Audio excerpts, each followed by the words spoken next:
아버지, 특별히 장로님께서 교회 개척의 은사가 있었던 것 같습니다. 진해 이쪽에 있으면서 개척교회만 몇 개 이렇게 하시고, 서울에 이제, 국토건설부 가서 서울로 직장을 옮겼는데, 수원 처음에 이제 정주하면서 교회들을 찾아볼 때, 고신 교회들, 나갈 만한 교회들이 많이 있었을 것 같아요. 근데 본인이 제가 시작한 이 둘의 교회, 개척교회로 왔던 것 보면은 교회 개척의 은사가 분명했던 것 같습니다. 한 2년쯤 있었을 때, 교회를 개척했을 때, 정릉에 있는, 지금 있는 데는 장성백이고, 정릉 쪽에 있는, 동작구에 성북구로 가는 교회, 그쪽에 이제 교회를 하나 더 개척하려고 그러는데, 이제 이야기가 나니까, 그때 재정을 맡으셨어요. 그러니까, 교회를 이제 양 곳에서 완전히 분리하지 않고, 두 곳에서 교회를 개척하면은 돈이 얼마나 들 것인지 이렇게 묻는데, 재정부장으로 계시면서, 우리는 해낼 수 있다고. 누가, 리더가 어떻게 말하느냐에 따라서 이게 분위기 달라지는 거고요. 우리가 허리끈 하나 더 졸라매면은 충분히 해낼 수 있다고. 그렇게 해서 시작이 됐는데요. 연말에 그런 이야기 있었는데, 5월 달에 교회가 개척이 되었습니다. 그런데, 서울 말에 재정부원들이 계산기를 서로 이렇게 주고받고 하면서 네가 한번 계산해봐라 이런 식입니다. 아무래도 이거 뭔가 잘못된 것 같다는 거죠. 하나님이 1, 2, 3, 4 몇 달 동안에 얼마나 부어주셨는지 그분들이 매주 계수하는 분 아닙니까? 계산기가 고장났다고 생각할 만큼 그렇게 하나님께서 재정적으로 또 새로운 사람들을 많이 보내줘가지고 이제 개척을 하게 됐습니다. 한 150명 모을 때 이제 갈 수 있는 사람은 정릉으로 가서 개척하는데 조인하기로 했고, 제가 아무에게도 따로 전화한 적 없습니다. 권고했어요. 여러분이 그곳에 가서 헌신하고 싶은 생각이 있으면은 헌금할 때 이름 써 넣으세요. 그렇게 했더니 150명 중에서 한 4, 50명 가까이 이름을 넣어서 가게 된 겁니다. 그래서 또 하나의 교회를 개척할 수 있는데, 개척교회에서 제가 이렇게 하면서 여러분이 3년차 문 목사님 만나서 조금씩 알아가고 있지만은 내가 알고 있는 것만큼은 알지 못할 것 같아요. 한 해는 연극 대본을 썼는데 초등학교 다닐 때 5학년쯤 됐을지 모르겠습니다. 내 기억에는. 그런데 내가 1년 동안 설교한 것, 그리고 창세기부터 요한계시록까지 다 담겨 있다는 느낌을 받을 만큼 연극 대본을 참 잘 썼어요. 그래서 제가 그런 생각했습니다. 나 문세원이 하나 보고라도 개척교회 할 만하다. 의미가 있다. 그렇게 생각할 만큼. 일단 짜고 나온 이야기는 아닙니다. 어떻게 하다 보니까 지금 하는데. 그리스도 안에 사랑하는 성도 여러분, 그리고 하늘 아버지를 만나기 위해서 이 자리에 나오신 이원 여러분, 40년 전에 세송교회를 세우고 오늘까지 박 목사님을 통해서 주님의 백성을 불러 모으신 하나님을 찬양합니다. 오늘 우리가 읽은 시편은 성도들이 잘 아는 다윗의 대표적인 시입니다. 다윗이 이 시를 쓴 지 3000년의 세월이 흘러갔습니다. 그가 사용하던 칼과 창은 다 녹슬어 사라졌는데도 불구하고 이 한 편의 시는 남아서 성도들의 가슴에 큰 위안을 주고 있습니다. 그래서 제가 글을 쓰라고 이야기를 합니다. 적자생존이라고. 여러분 학교에서 적자생존밖에 안 배웠죠? 네, 적자생존입니다. 적어야 남습니다. 얼마 전에는요, 우리 매일 생긴 가지고 큐티를 하는데, 며칠 전 본문을 읽어봤는데, 내가, 2015년, 은퇴를 4년 앞둔 해에, 앞으로 은퇴를 하고 나면은 뭘 할 것인지를 쭉 써놨더라고요. 아내하고 서로 주고받은 이야기들을. 그런데 이런 이야기가 있었어요.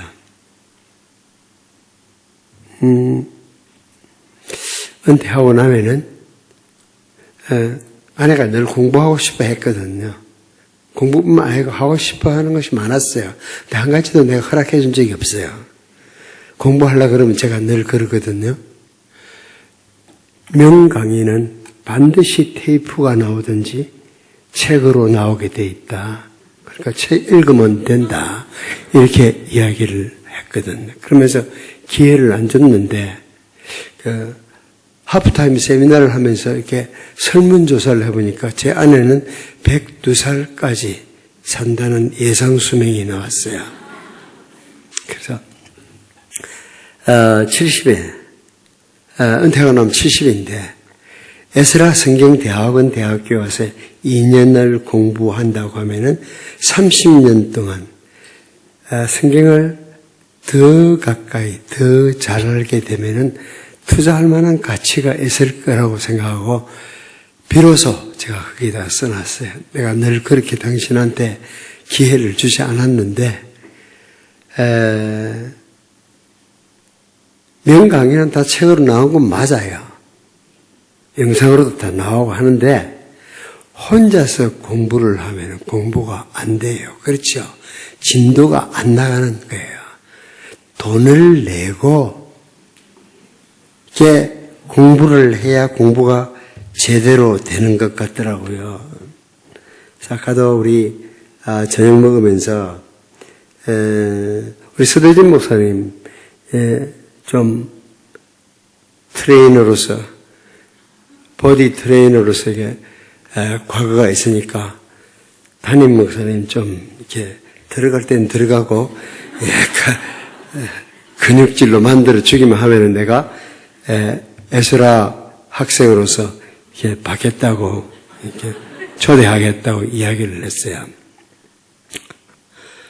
근데 묻더라고요. 계산이 아주 빠르더라고 이분이. 뭐라 그러냐면 학교 가면 등록금 내야 되는데 그 등록금은 어디서 나올 건지를 묻더라고요. 당연히 그건 교회에서 주의하지 내가 이야기를 했는데 그뿐만 아니고 목사님 두 분 장찬희 목사님까지 이렇게 트레이닝을 좀 시켜주려고 했는데 사고 나서 요새 못하고 있다고 그래서 그냥 시작해서는 절대 안 된다. 돈 받고 해라. 이렇게 이야기를 했습니다. 등록금을 내놓고 공부를 하면 공부가 좀 되는 것 같아요. 이렇게 일단 진도가 나가지 않습니까? 그렇게 하면서 우리 에스라에서 혹시 거처할 곳을 주면은 그건 왔다고. 그렇지 않으면은 원룸이라도 하나 주변에 얻어가지고 그렇게 공부를 하자.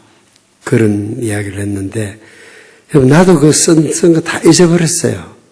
근데 기록이 남아있으니까 등골이 오싹하잖아요.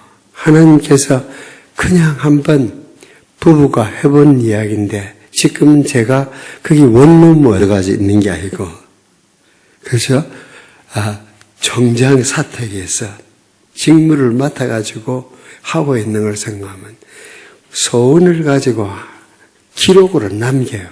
저는 한 15, 16년 전부터 진짜 이렇게 손가락 기도라고 내가 명명을 하는데 이렇게 손가락으로 자판 가지고 이렇게 기도를 주는데 처음 시작할 때 굉장히 자랑했죠. 아내한테. 그래서 제가 아내로부터 받은 별명이 자뻑입니다. 자뻑. 여보, 내가 지금 이렇게 매일 큐티하는 본문 언젠가는 내가 세상을 떠나고 나면은 당신이 읽게 될 거야. 그러면 이 본문을 읽으면서 내가 뭘 하나님께 기도했는지 내가 남겨주는 편지와 같을 거야 하면서 나는 막 스스로 엄청 감동을 내가 이야기를 하는데 아내는 조금 더 감동 안 하대. 전제가 남편이 죽는 것을 전제했잖아요. 그 이야기를 듣고 감동하는 아내 같으면 정신이 좀 이상했을 것 같습니다. 어쨌거나 이 한편의 시가 남아가지고 오고 오는 성도들에게 3,000년의 세월 동안에 정말 많은 성도들의 마음속에 위로가 되었던 은혜가 되었던 시 아닙니까? 그러니까 큐티 하심에는 기록으로 남기세요. 총기보다도 뭉퉁한 연필이 낫습니다. 삶의 온갖 경험들을 다 해본 시인 아닙니까? 다윗의 시라는 표제가 붙어있긴 해요. 23편 앞에. 그런데 언제 그 시를 썼는지 밝혀지지 않습니다. 사람들은 여러 가지로 추측을 합니다. 아마 흔들리지 않는 왕권을 획득했을 때에 쓴 감사의 고백일 것이다. 그런 사람도 있고 또 어떤 사람들은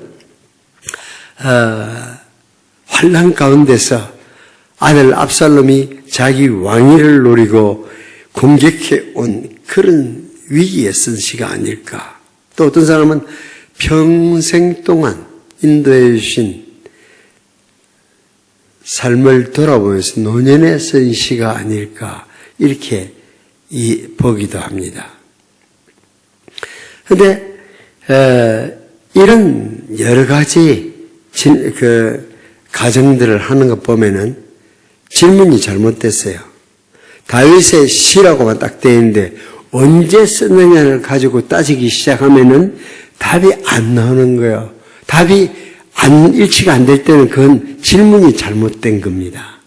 그건 묻지 마시고 그렇게 어느 한때를 특정할 수 없는 만큼 아무 때나 어떤 상황 속에서나 우리에게 다가올 수 있는 시라는 거 기억하면 됩니다.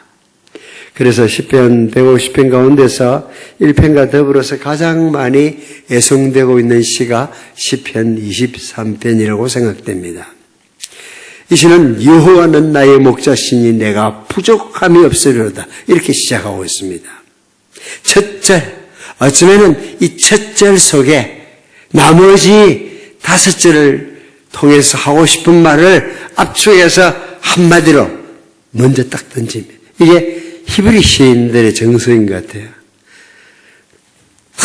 그 한마디를 딱 던지고 왜 그런지를 설명해 나가는 것 같습니다. 논리적으로 한 단계 한 단계를 풀어나가기보다는 하고 싶은 이야기를 먼저 쏟아놓고 왜 내가 이 고백을 하는지를 밝히고 있습니다. 여호와는 나의 목자시니 내가 부족함이 없으리로다 고백하고 나서 도대체 어떤 목자신데 부족함이 없다는 고백을 하게 하시는지 설명을 4절까지 쭉 하고 있습니다. 그리고 소재를 바꾸어서 5절, 6절에는 환대받는 손님과 영접하는 주인의 비유에서 다시 한번 그 첫째를 여호와는 나의 목자시니 내가 부족함이 없으리로다는 것을 풀어내고 있습니다.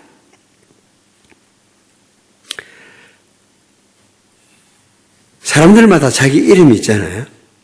신도 이름이 있는 거예요. 그러니까 사람에 대응하는 일반 명사는 하나, 신 그렇게 하면 되는 거죠.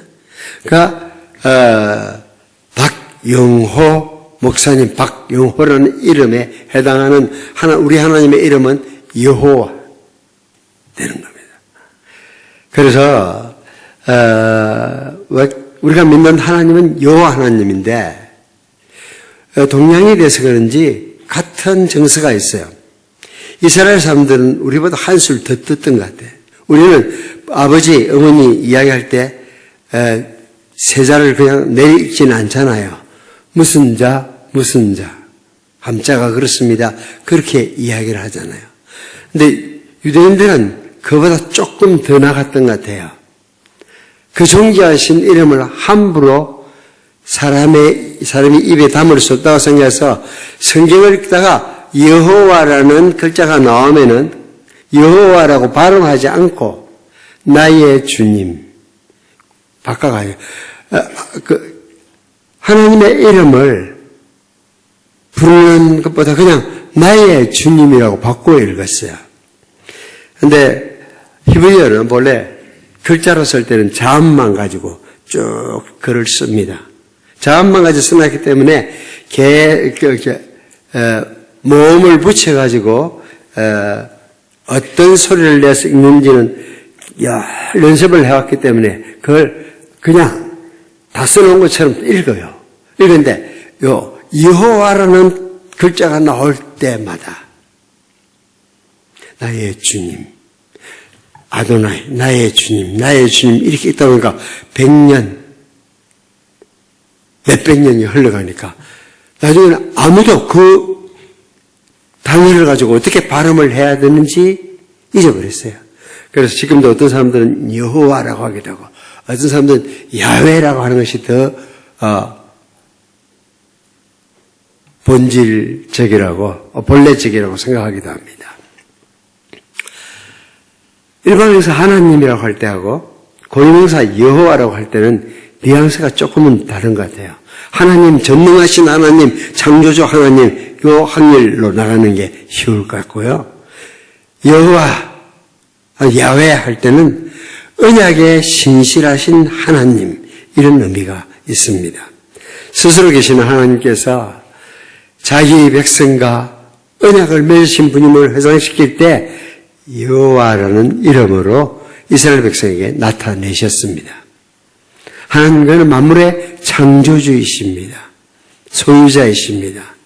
더 중요한 것은 여호와, 자기 백성과 약속을 맺으신 분이라는 겁니다. 그는 성도들의 목자이십니다. 그를 목자로 고백하는 사람들이 성도입니다. 다윗은 어린 시절 목동으로서 보냈습니다. 그가 여호와는 나의 목자시니 할 때의 그 표현 속에 담았던 의미는 우리가 그 시를 읽으면서 이끌어낼 수가 없어요. 왜냐하면 우리는 이 목자와 양과의 관계를 잘 모르기 때문입니다. 혹시 어르신들 가운데서 어릴 때 시골 살면서 소 먹여보신 분들 혹 있을지 모르겠어요. 저도 4, 5, 6학년 때는 소하고 좀 같이 놀았던 것 같습니다. 아침에 일찍이 학교에 전에 소 풀은 먹이도록 들로 데리고 나가기도 하지만 정말 좋은 것은 오후에 학교 책가방 딱 던져놓고 소 몰고 산으로 동네 소 있는 집은 다 올라가거든요. 저 올라가서 소 먹여야 될 자리에 가면은 이제 꽃비를 뿔에다가 이렇게 감아요.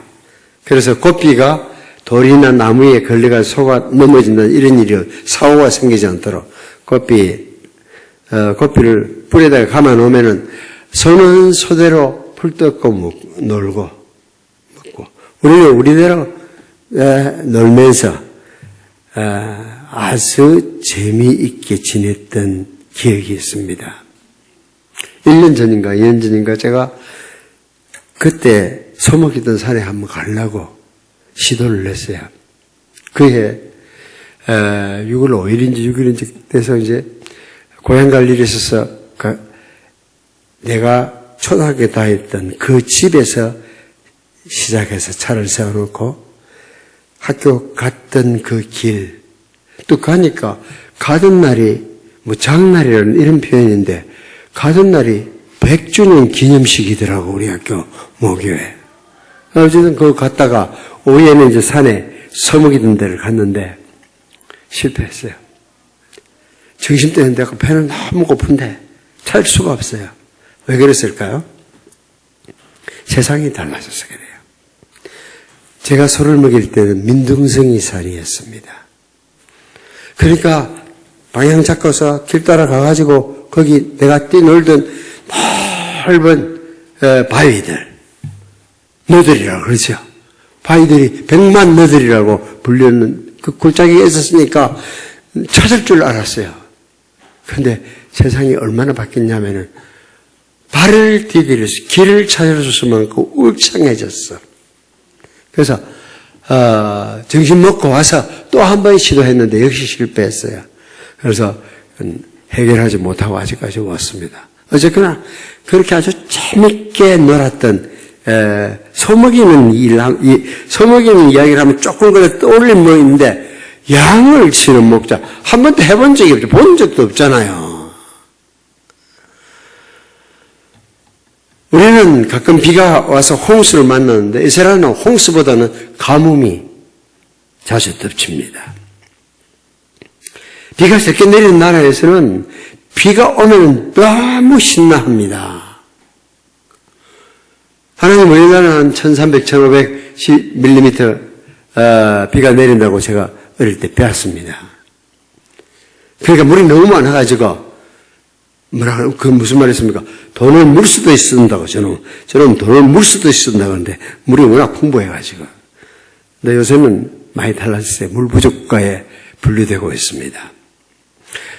어쨌거나 이스라엘뿐만 아니라 제가 공부했던 그리고 문 목사님이 공부한 남아공화국만 해도 비 내리는 양이 우리나라의 3분의 1밖에 안 돼요.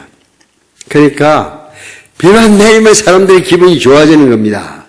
고부 안에 웬만한 불안하다고 그냥 그날은 비가 내리니까 풀리는 날이고 이웃 사이에 조금 찌그덕 하다가도 비 오면 너무 신난다고 좋아하는 그런 사람들입니다. 그러니까 혹시 비가 오더라도 앞으로는 비가 아쉬운 그 동네 사람들 기분을 가지고 말하면은 그날도 여러분 감사할 수 있습니다.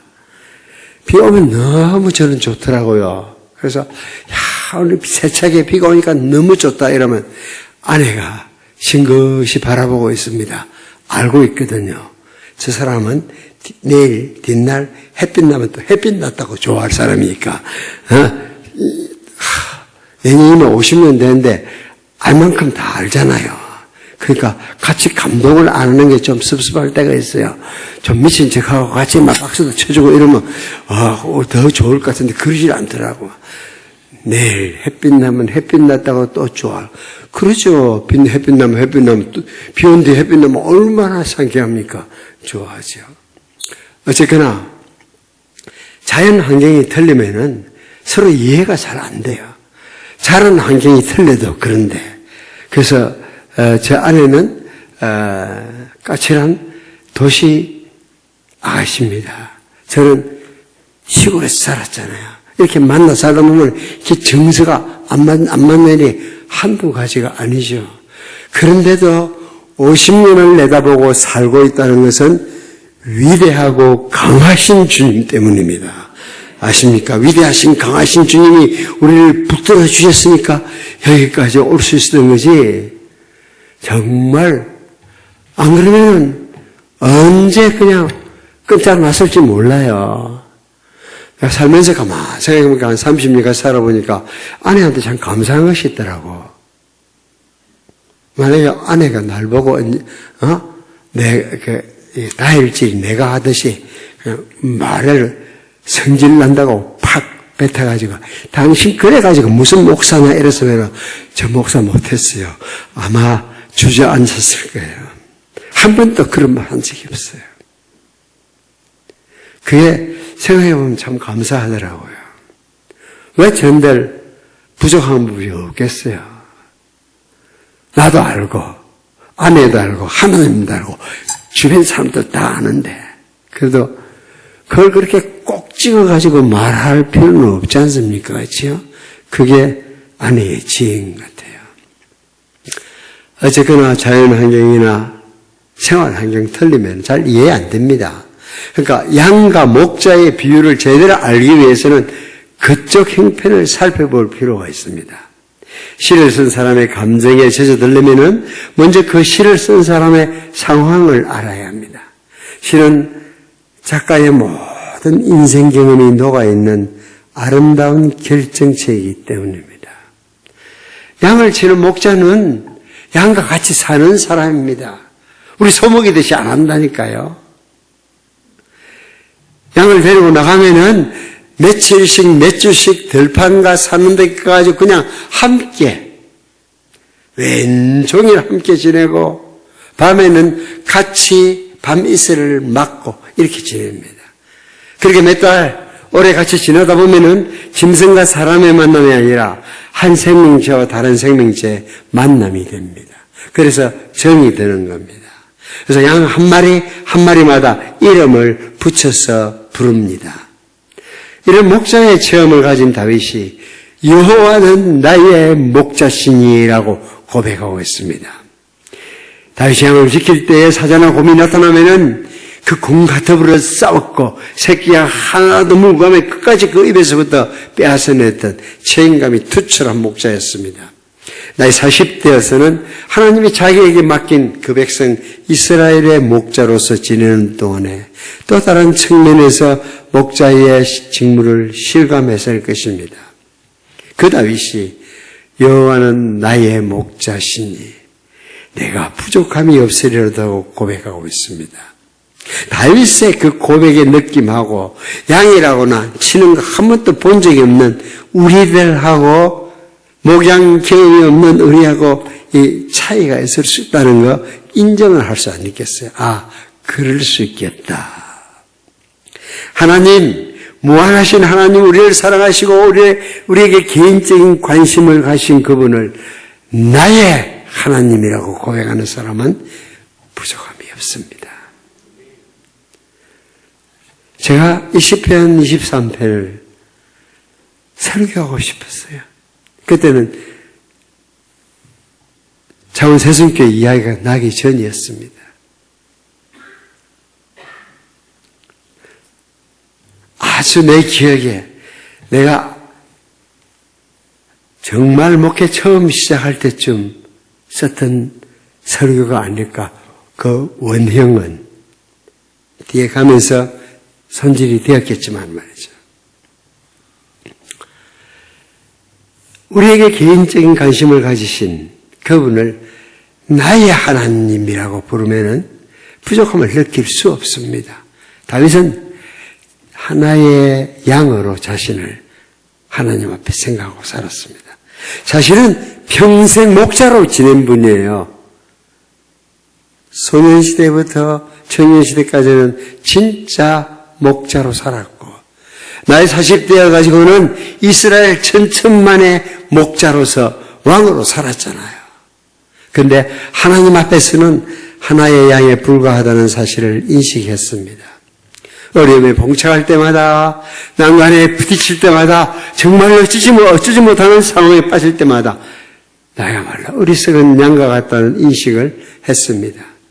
목자가 이끌지 아니하면은 그 다음 발자국을 어디로 떼놔야 될지 알지 못하는 자신의 모습을 보면서 여호와는 나의 목자시니라고 고백합니다. 짐승들도 IQ 차이가 있잖아요. 개나 고양이는 상당히 똑똑합니다. 상당한 거리를 두고도 자기 집 찾아올 수 있습니다. 그런데 양은 자기가 왔던 길도 모르고 자기가 가야 될 길도 모릅니다. 길을 잃은 양이 할 수 있는 것이라고는 이런 자리에서 그냥 울고 있는 것밖에 없습니다. 근데 사실 그건 굉장히 위험한 겁니다. 왜냐하면 내가 여기 있어 하고 야수들에게 알리는 역할이 일이니까요. 여기 시인은 하나님을 양 같은 자신의 목자로 부르고 있습니다. 여호와는 나의 목자시니 하나님이 나의 모든 것 되신다는 고백입니다. 하나님은 나의 인도자 되시고 나의 보호자 되시고 나의 공급자가 되신다는 의미가 포함되어 있습니다. 양은 목자 없이 광야에서 살아갈 수 없는 존재입니다. 다른 짐승들은 그래도 한번 시도라도 해볼 수 있어요. 혹시 텔레비전 통해서 보신 적이 있습니까? 야생소들은요, 해치는 짐승이 야수가 나타나면은 새끼를 가운데 안쪽에 딱 하고 둥글게 딱 씁니다. 이렇게 뿔을 가지고 방어할 자세를 갖춥니다. 말들은 반대로 머리를 안으로 돌리고 새끼들을 안쪽으로, 약한 것도 안쪽으로 모으고, 그러면 사자라도 뒷발에 한 번 정 맞으면은 날아가거든요. 물론 배고픈 사자에게 이길 수는 없죠. 하나 내주게 되겠죠. 그러다 일단 한번 붙어보자는 거죠. 한번 해볼 테면 해봐 하고 한번 할 수 있는 게 다른 짐승들에 비해서. 양은 뿔이 됩니까? 뒷다리가 됩니까? 아무것도 안 되는 건데 이게. 속수무책입니다. 날카로운 뿔도 없고 힘있는 뒷발도 없습니다. 정말 목사시는 생명을 부지할 수 없는 짐승이 바로 양입니다. 여호와는 나의 목자시니 나는 그래요. 하나님, 나는 정말 그래요. 이 고백이야말로 신앙인의 고백입니다. 하나님을 자기 목자로 삼으면은 마음에 평안이 깃들게 되어 있습니다. 내가 내 인생의 주인이라고 큰 소리 치면서 사는 사람은 그 마음에 결코 평안이 찾아오지 않습니다. 가인이 소리쳤던, 후손 라멕이 소리쳤던 그런 삶의 자세로 살아가면 늘 불안해요. 자기가 자기 삶의 주인이 되면은 자기가 자기 보호를 해야 됩니다. 가인과 그 후손들이 한 게 뭡니까? 각양 날카로운 기계들, 무기를 만들어내었다고 창세기 앞부분에 기록되어 있습니다. 그리고 성을 쌓는 일. 왜? 큰 소리치며 살았던 사람들이, 나는 내 힘으로 살아간다고 소리쳤던 사람들이 날카로운 무기를 만들고 성을 쌓았을까요? 그것은 그 마음에 있는 불안함이 만들어낸 행동들입니다. 그들 했던 게 또 뭐가 있습니까? 피리를 만들어 불면서 자신의 외로움을 스스로 달래려고 했습니다. 하나님이 그 생각 속에 배제된 사람은 불안한 삶을 살아야 돼요. 하나님이 사람을 만들 때에 하나님을 믿고 살도록 만들었는데 하나님을 던지고 살려고 하니까 삶이 고달픈 겁니다. 혹시 내 인생이 왜 이렇게 안 풀려? 이런 사람 혹시 없습니까? 방향만 돌리면 됩니다. 물론 세상 살아가는데 각자 같이 해야 되는 짐이 있습니다. 그러나 그것만 지면 되지. 자기가 앉아도 되는 짐까지 막 다 떠안아가지고 오지랖이 넓어가지고 그렇게 할 필요가 없거든요. 그러다가 요새 뭐 별로 특별히 걱정할 게 없으면 5년 뒤까지, 10년 뒤까지, 자, 우리 아이들, 우리 손자들 어떻게 될 것인지,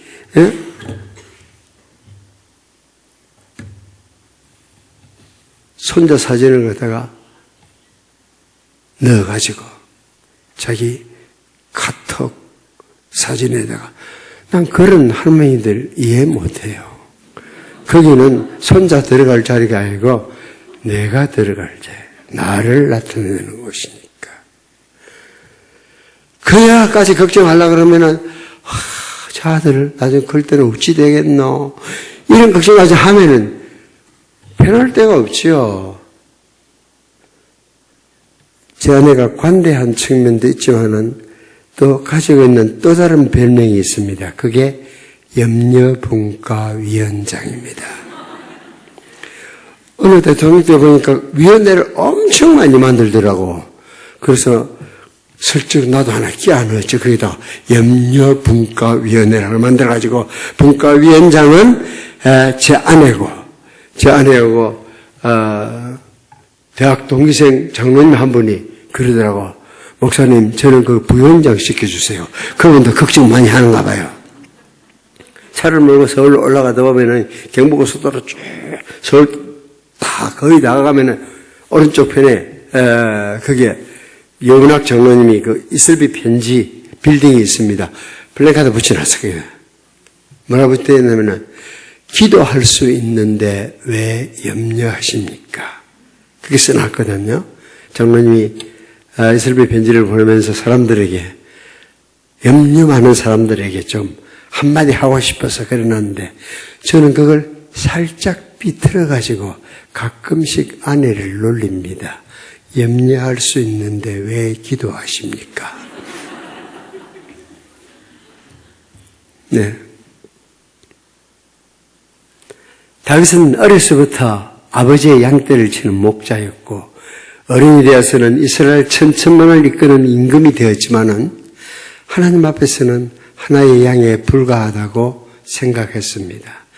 그래서 어떤 때는 자기 목숨을 노리는 사람들의 추격을 받고 있는 상황에서도 평안히 자고 쉬기도 하고, 자기 몸에서는 아들이 자기를 죽이려고 달라드는 밤에도 다 맡겨놔놓고 자는 겁니다.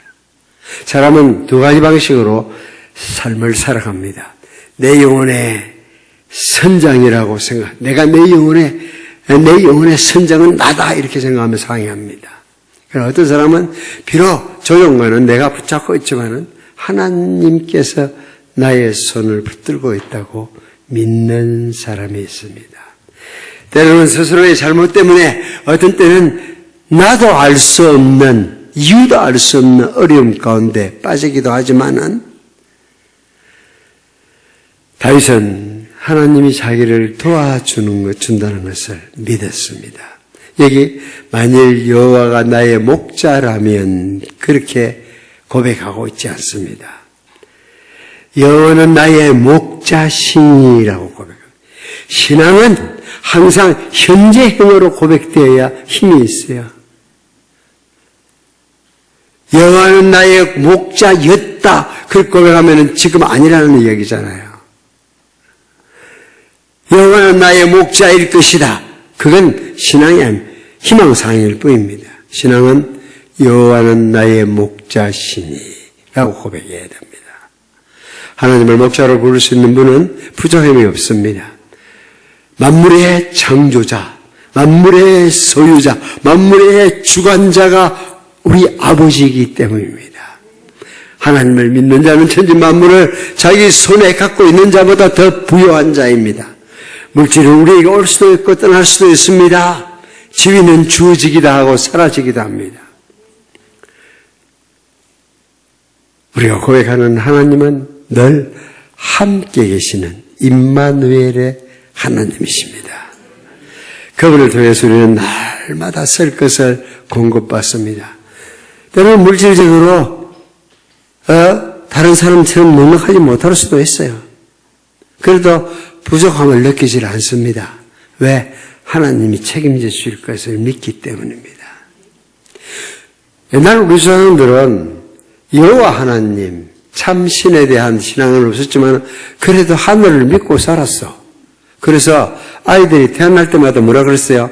다 지 먹을 거 가지고 태어난다. 걱정하지 말아라. 그랬는데 요새 우리는 너무 똑똑해져가지고 한 아이 공부시키고 대학까지 보내는데 얼마 계산이 너무 밝아가지고 내 한 달 월급이 얼마지 이렇게 해가지고 이게 그 좋은 직장을 부부가 따로따로 갖고 있으면서도 아이 하나 아니면 두 밖에 못 낳잖아요. 그건 저 동네 이야기가 돼야 되지. 40주년 기념 집회를 하는 이 동네 이야기에서는 안 된다니까요. 우리 부목사님 중에 한 사람이 5째 아이가 태어날 때 우리 집 사람이 병원에 방문해가지고 조목사님 장모님 보고 하는 말이 인사하는 게 아이고 젊은 사람들이 참 대단하지요. 5째를 낳았으니까. 지금 막내가 지금 초등학교 다니는데 그러니까 그 장모님 하시는 대답 대책이 없지요. 대단하다고 인사를 했는데 대책이 없지요. 내가 대책이 없지만 나는 하나님 믿잖아요. 하나 둘 키우는 집보다 훨씬 그 아이들 다 하나님께서 놀랍게 키우실 걸 저는 믿습니다.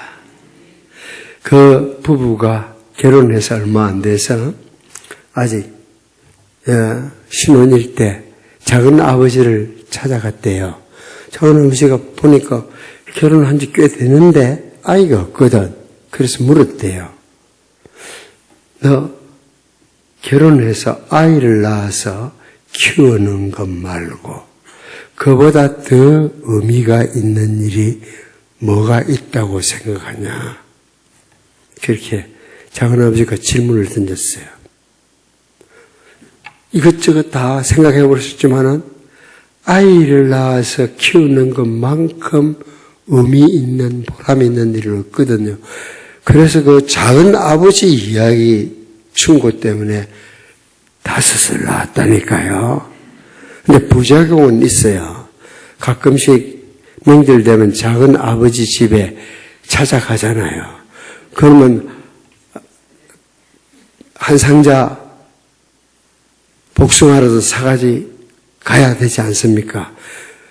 근데 사가지 가서 이제 그 앞에 내놓고 이제 전달하고 나면 전달식 끝나고 나면은 그 식구들 7이가 앉아가지고 작사를 내버리는 겁니다. 5 아이들 키우는데 언제 박스 떼기로 뭘 과일을 사 먹었겠습니까? 빈손으로 못 가니까 찾아간 건데 찾아가서 봤으니까 먹는 거죠. 그렇게 먹고 살아도 다 잘하는 겁니다. 하나님께서 우리에게서 듣고 싶어 하는 고백은 여호와는 나의 목자시니 내가 부족함이 없으리로다. 이게 전부입니다. 하나님이 우리와 맺는 관계는 인격적인 관계거든요. 하나님은 우리에게 무슨 좋은 것을 주고 우리를 높이 세웠기 때문에 하나님 사랑해요 고백하는 것이 아니라 하나님이 나의 하나님이기 때문에 내가 사랑합니다. 이게 고백입니다. 여보 당신이 좋은 아파트 사주고 스카이캐슬에다가 다이아 반지 사주고 그래서 난 당신을 사랑해. 이렇게 고백하는 것보다 당신이 나를 사랑해주는 남편이기에 고마워요. 그게 의미 있지 않습니까? 제대로 된 부부관계라고 생각합니다. 여호와를 자기 목자로 삼은 이들은 이렇게 고백합니다.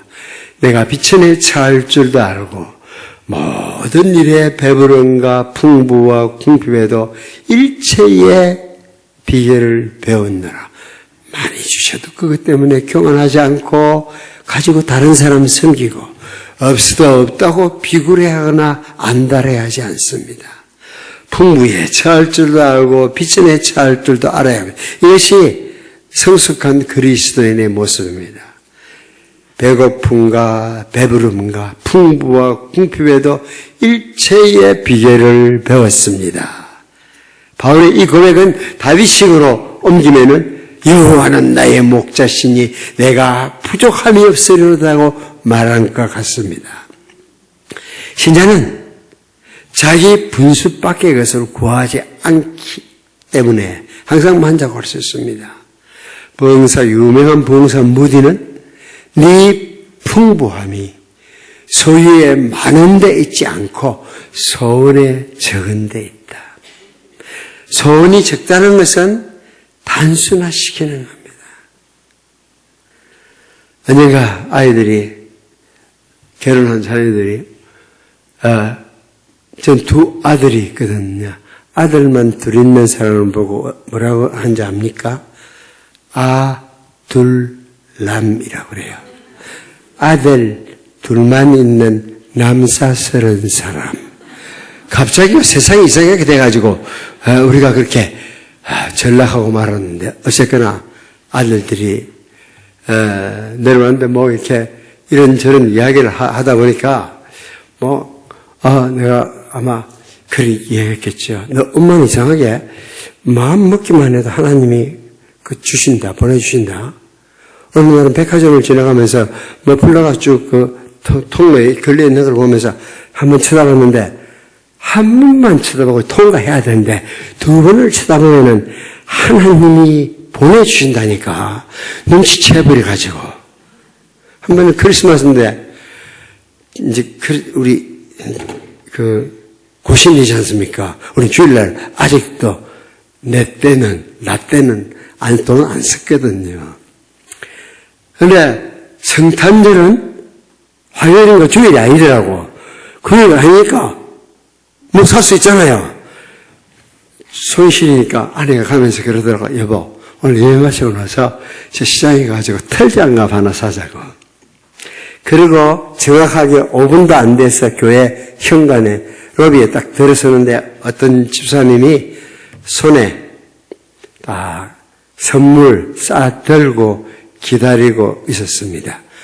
아시죠? 그 안에 뭐 들어있을지 여러분 아셔야 됩니다. 가죽 장갑 2쿨레가 들어있었습니다. 몇 년 동안 우리 교회에서 지휘하시다가 아마 마지막에 했던가 봐. 그래서 선물하고 싶어서. 이런 이야기를 하려면 밤새워야 합니다. 자, 늘 주위에 마음 먹는 거 조심해라, 쳐다보는 거 조심해라, 이런 이야기를 합니다. 아들들이 그 이야기를 했더니, 둘째 아들이 듣고 있더니, 우리 문 목사님 친구인데, 마음 먹는 것마다 준다고 했더니, 엄마는 꼭 필요한 것만 마음 먹는 모양이죠. 원하는 모양이죠. 그러는 거예요. 필요한 것만 마음을 먹으니까 일용할 양식을 공급하기로 약속하신 하나님께서 채워주신다는 거죠. 영문분과위원장께서 8년 남아프리카에서 공부를 했는데 8년 공부를 하고 돌아오는데 본래 제가 한국을 떠나갈 때는 빵빵한 자격증 가지고 떠났거든요. 공부 잘 마치면은 고래 신학교에서 교수 되는 일로 학교에서 이렇게 신임장을 주서 보냈거든요. 8년 만에 오니까 신민의 강사님이 변한다고 아무도 오라는 데가 없어요. 나한테 대한 소문만 모락모락 피고 안 좋다는 거 뭐 이랬다 신학이 어쩌니 저쩌니 하는. 그런데 그래도 우리가 돈이 없어 그렇지 뭐가 없다고요? 뭐가 있다고요? 가오나 있잖아, 가오나. 내가 이 업계에 뛰어들었을 때에 봉사하기 위해서 왔는데 나 아무데나 부르면은 지리산 밑이라도 가서 봉사할 수 있어. 교인이 많고 적고는 내 관심이 없어. 그렇지만은 내가 과일 상자 사가지고 교수님 찾아다니면서 아이고 선배님 별거 아닌 거 가지고 그 인간이 그게 마음이 그래가지고 그러다가 한마디 했다고 통과하면 통과되는 줄 나도 알아. 왜 내가 대한민국 문화를 모르겠어요. 개심죄는 끝까지 용서가 안 되지만은 봐주려고 하면 다 봐주거든요. 근데 그러지 못하겠더라고.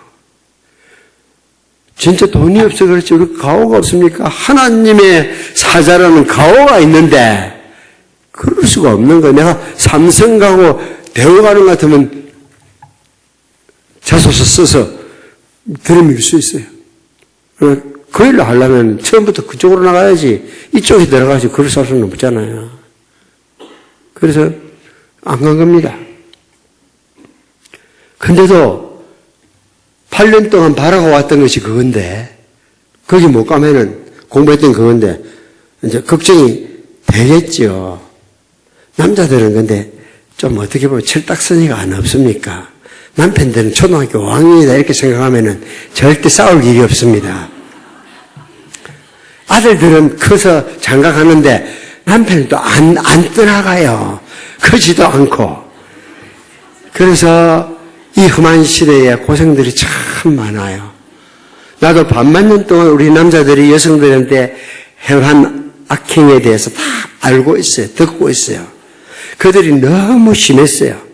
그렇지만 그 모든 죄를 이 시대의 남자들 어깨 위에 올려놓는 것은 너무 하는 거예요. 우리 집은 해도 충분히 큰데 반만 년 동안 지었던 그 모든 남자들의 죄를 그래서 요새는 완전 여성 전성시대가 되었잖아요. 30년, 50년 전 딱 올라가면은요, 우리 아버지들 한 푼 살림보탬이 안 돼도 큰 소리 꽝꽝 쳤습니다. 밥상 말리는 거 그거 다 한 판씩 했던 사람들입니다. 그렇잖아요. 그런데 요새는 그게 안 된다니까. 왜? 요새는 온라인으로 월급이 다 들어가기 때문에 우리 북구에 박아무개라고 하는 국회의원이 있으면 자기가 기재부에 있을 때 기획재정부 있을 때 그거 한 건 했다고 그래서 모든 세금을 다 받아내셔서 너무 행복해 하는데 내가 그래서 그분 장로님 하나 말고 둘은 모르네요. 국가는 세금을 정확하게 걷어들였는데 그때부터 남자들의 가오는 무너졌다는 겁니다. 옛날에는 월급을 봉투에 받아올 때는 한 달에 한 번은 딱 뽑는 날이 있었어요. 그날 밥상 달라요? 달라지지 않아요? 그날 밥상이 달라졌다니까. 지금도 생각해보면은 제 수입이 온라인으로 들어오는 게 다 남편이 고생해서 누군가 고생해 들어온 돈 맞는데 생각조차 안 한다니까요. 처음에는 그런 생각을 했을 거예요. 그러나 오래되면 그 생각을 못 해요. 한 번은 제 아내가 그러더라고. 뭐 당신 돈 어쩌고 내 돈 어쩌고 그래서 무슨 소리 이런 소리를 하셔가지고 아내가 생각하는 내 돈은 도수비, 교회 주는 도수비, 목회비 그건 내 돈이라고 생각해. 나머지 사례는 통째로 그냥 들어가니까 당신 돈이라고 해서 그래서 내가 당신 돈이 어디 있는데? 하고 한번 짚어주긴 했어요. 짚어주긴 했지만 그래서 우리 남자들이 참 험악한 시대를 살고 있습니다. 그래서 저는 주님이 빨리 오시기를 사모하는 사람입니다. 주님 보셨지요? 세상에 이런 세상이 어디 있습니까? 주님도 보셨잖아요. 우리도 악했지만은 요즘 남자들이 얼마나 불쌍한데 주님도 남자들 불쌍한 거 보시고 어서 오시면 안 될까요? 이런 생각입니다, 제가. 일용할 양식을 공급하기로 약속하신 하나님께서는 지금껏 늘 주셨어요. 그래서 아직도 부족함이 없어요. 지금은 내가 과거로 놓고 이야기하는데 이 이야기를 미래의 일로 내가 40년 전에 설교했잖아요. 그러면서도 나는 믿었어요. 그리고 지금은 돌아보면서 하나님 부족함이 없었습니다. 부족함이 없었습니다라고 고백할 수 있습니다. 우리가 하나님을 소유하면은 모든 것을 다 가진 것보다 더 큰 만족을 누립니다. 사람은 여호와 하나님을 자신의 목자로 고백하기까지는 영혼에 만족이 없습니다. 마음에 깊이 생각해 보십시오. 하나님 한 번으로 만족할 수 있습니까? 우리는 태어날 때처럼 혼자서 빈손으로 갈 것입니다. 자녀, 재물, 지위 가져오지 못합니다. 근데 거기서 깰 때에 주의 형상으로 주님의 모습으로 만족할 수 있어야 거기가 천국이 됩니다. 천국 갔는데도 이 걱정 저 걱정 생기면은 거기가 천국 될 수가 없어요. 감사하게도 천국은 하나님 한 분만으로 만족할 수 있는 사람들만 가서 지낼 수 있는 곳입니다. 40주년 기념 집회에 와서 말씀 듣는 시간, 즐겁고 귀한 시간으로 느껴지는 사람만이 가야 거기가 천국이 됩니다. 어떤 사람들은 교회에 와서 예배 드리는 1시간이 일주일 168시간 중에서 제일 힘드는 시간, 제일 주리를 트는 시간이 예배 시간이라고 생각을 해요. 그런 사람 천국에 모시다 놓으면은 거기가 바로 지옥 안방인 것을 아시겠죠? 왜냐하면 교회는 설교가, 목사님 설교 좀 길게 해도 끝날 시간이 있습니다. 천국 가면은 끝이 안 나요. 이게 얼마나 끔찍한 지옥이 됩니까? 예배는 끝나고 돌아갈 시간이라도 오지만 천국은 끝이 안 납니다. 끝없이 거기 있으라 그러면은 얼마나 지옥 같은 고통이 시작되겠습니까? 그래서 하나님이 아시고 그런 사람을 천국으로 초대하지는 않을 겁니다. 천국에서 내게보다 더 강도 높게 하나님을 찬양하고 하나님의 영광을 노래하고 하나님을 칭송하는 그런 장소입니다. 오늘 교회는 그런 모습을 닮아가려고 노력하고 우리가 이렇게 모여서 예배하는 것은 천국 적응 훈련이다 이렇게 생각해도 좋아요. 여기서 재미가 있어야 여기서 생각했는데 이제 끝날 때 되는데 아직 안 끝내네. 자꾸 시계 뭐 보면 안 된다니까. 축구 좋아하는 사람들 보니까 절대 안 그러더라고. 사실 전후반전 하고 나서 연장전 15분 15분 더 한다 그러니까 신경질 내는 축구 팬들 한 사람 본 적이 없어. 5만 원짜리 가지고 왔는데 30분 더 보게 됐다고 엄청 좋아하더라고. 예수 믿는 사람들이. 그것도 창원 새순교회 설립 40주년 예배 자리에 와가지고 자꾸 집에 돌아갈 것만 생각. 집에 어제 저녁에 있어봤잖아요. 별거 없어요. 뭐 그렇게 빨리 돌아가려고 그렇게 생각하면 안 된다니까요. 1시간 정도 힘들어가지고 영원 무궁한 세월을 어떻게 버틸 수 있을까요? 신앙생활을 바로 해야 됩니다. 역사적으로 우리의 종교가 지성임에는 감천이라는 일계명을 가지고 있었어요. 모든 세상 종교는 지성임에는 내가 성의를 다하면은 하늘이 감동해서 복을 준다는 게 그들의 신조예요. 그래서 늘 자기가 뭔가 한데 무게를 두려고 생각을 해요. 그래서 내가 생각할 때 이번 주간에 내가 그래도 괜찮게 한 것 같으면 교회 올 때 신나는 거야. 근데 내가 아는 내재가 있잖아요. 아니 교회 오기 직전에 집에서 한판 한 거 알잖아요. 그러면 여기 오면 그냥 좀 그렇거든요. 내가 참 착하지, 나 괜찮은 신자야 이러고 스스로 폼을 잡고 들어와야 되는데 안 그러면 여기가 좀 힘들게 됩니다. 예. 창원 새순교회 설립 40주년 집회 참석한다고 오늘 금요일 밤에 오신다고 수고들 하셨고 잘 오신 거 틀림이 없습니다. 그러나 제가 말씀드립니다. 와서 여기 앉아 계신다고 하나님의 자녀라고 생각하지 마세요. 이건 나중에 하나님 앞에서 나와 여러분이 대질 신문할 겁니다. 내가 분명히 여러분들에게 말합니다. 40주년 기념 집회에 참석해서 앉았다고, 주일날 예배 자리에 앉았다고 여러분이 하나님 자녀라고 생각해서는 안 됩니다. 하나님 한 분만으로 나 만족할 수 있는가? 그게 확신이 있어야 됩니다. 제가 어떻게 오늘 처음 만난 여러분들을 알겠습니까? 마음에 새 소원이 생겨야 돼. 하나님이 좋아져야 돼. 예수님이 좋은 걸 어떡합니까 하고 춤이 덩실덩실 나오는 그게 있어야 돼. 나 하나님 안에서만 전부입니다. 부족이 없습니다. 아직 그 자리에 이르지 못했으면은 새로운 시작을 해야 돼요. 요새 교회가 천국을 닮지 못해서 그냥 누구라도 오면 편한 장소가 돼가고 있어요. 교회가 천국을 닮아가면은 사람들이 오면은 그렇게 편하지만은 않습니다. 하나님 보고 아버지라고 부르는데 예수님 보고 주님하고 말하는데 인격적으로 알지 못하고 영접하지 못하면 어떻게 그 말이 쉽게 나올 수가 있죠? 찬송, 신앙이 있는 사람만 부를 수 있는 노래지 아무나 흥얼거릴 수 있는 노래가 아닙니다.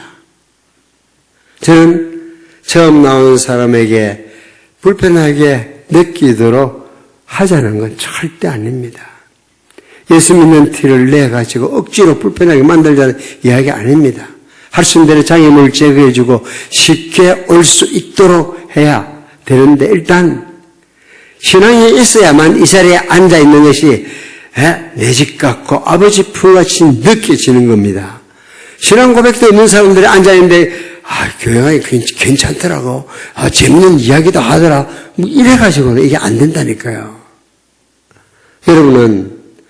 여성들 여러분은 아무 남자나 붙들고 여보라고 부릅니까? 쭉쭉 뻥뻥 잘생겼다고 돈 많다고 안 되잖아요. 아니 이쁘다고 해가지고 자기 아내처럼 부를 수가 있습니까? 신앙도 마찬가지입니다. 아무 신이나 보고 아버지 그렇게 하는 건 아니거든요. 예수 그리스도를 통해서 하나님을 만날 때 아버지라는 신앙 고백이 나옵니다. 일약 목동에서 양치던 소년에서 왕이 된 다윗이지만은 왕위가 주는 영광에서 만족한다고 고백하지 않습니다. 정말 무명의 목동이었습니다. 오죽했으면 그날에 유명한 선지자가 와서 아들들을 만나자고 했는데 그 대열에 적혀져 있었어요. 열외였어요. 그러나 후에는 이스라엘 다스리는 통치자가 되었습니다. 왕은 대통령하고 달라요.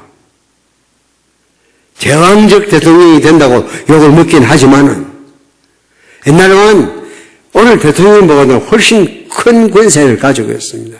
게다가 왕이라고 임금이라고 다 같은 임금입니까? 다윗은 가는 곳마다 승리하는 임금이었어요. 왕권이 얼마나 튼튼했을지 상상해 보십시오.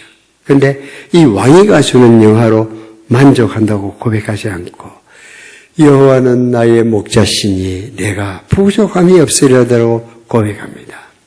신앙은 우리를 하여금 그 고백을 시키는 겁니다. 부자가 되니까 이제는 부족한 게 없어요. 내가 출세하니까 이제는 아쉬운 게 없어요. 우리 아들이 좋은 직장에 들어가니까 이제는 만족합니다. 이렇게 하는 게 아니에요. 여호와를 자기 목자로 삼는 것 외에 사람에게는 달리 만족이 없습니다.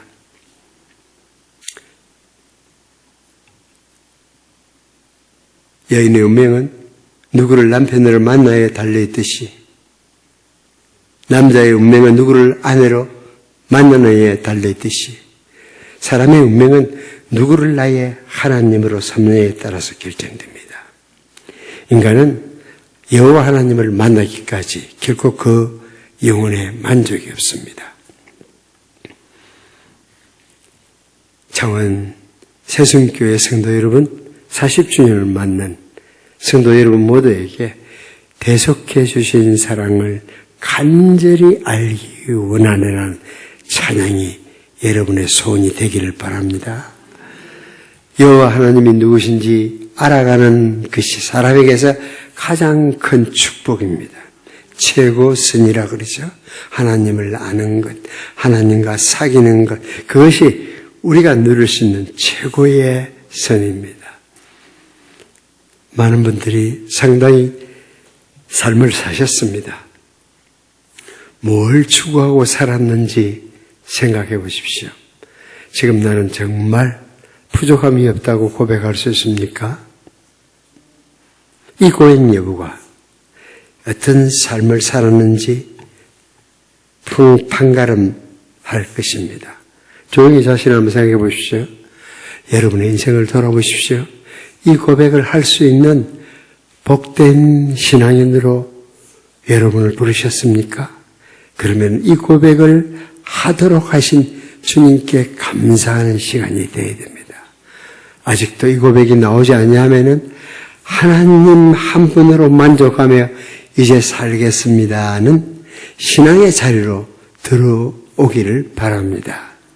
그래야 오늘 여기 함께 있는 모든 분들이 여호와는 나의 목자시니 내가 부족함이 없으리라고 고백하고 찬송하는 분들이 되기를 바랍니다.